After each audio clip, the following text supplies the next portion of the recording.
கமியதாஸ் kitchen சொந்தங்கள் அனைவருக்கும் வணக்கம். இன்றைக்கி நம்ம பார்க்க போகிற ரெசிபி ஃப்ரூட் மிக்சர். ஜூஸ் கடைகளில் எந்த மெத்தடில் செய்வாங்களோ அதே மெத்தடில் செய்து காமிச்சிருக்கோம். 3/4 லிட்டர் அளவு பால் எடுத்து நல்லா கொதிக்க வச்சு ஆற வச்சு எடுத்துக்கோங்க. பால் நல்லா முழுமையாக ஆறுனதுக்கப்புறமா ஒரு 15 சொட்டு போல் பாதாம் எசன்ஸ் சேர்த்துக்கோங்க. எசன்ஸ் சேர்த்து நல்லா கலந்து விட்டுட்டு ஒரு 5லேருந்து 6 டேபிள் ஸ்பூன் அளவு சர்க்கரை சேர்த்து நல்லா கலந்து விட்டுட்டு ஒரு ஓரமாக வச்சுருங்க. வேறொரு பாத்திரம் எடுத்து அதில் ஒரு 5 வாழைப்பழம் சேர்த்துக்கோங்க.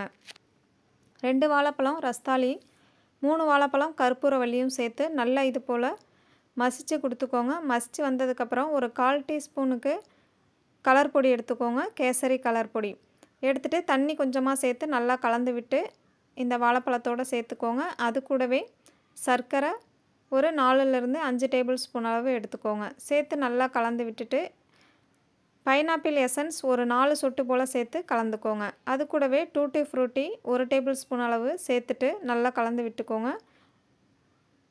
ஒரு ஆப்பிளை தோல் சீவிட்டு ஒரு 2 கைப்பிடி அளவு வர மாதிரி குட்டி குட்டியாக கட் பண்ணி எடுத்துக்கோங்க. கூடவே 1 கைப்பிடி அளவு மாதுளை முத்துக்களையும் எடுத்து சேர்த்து நல்லா இது போல் கலந்துக்கோங்க.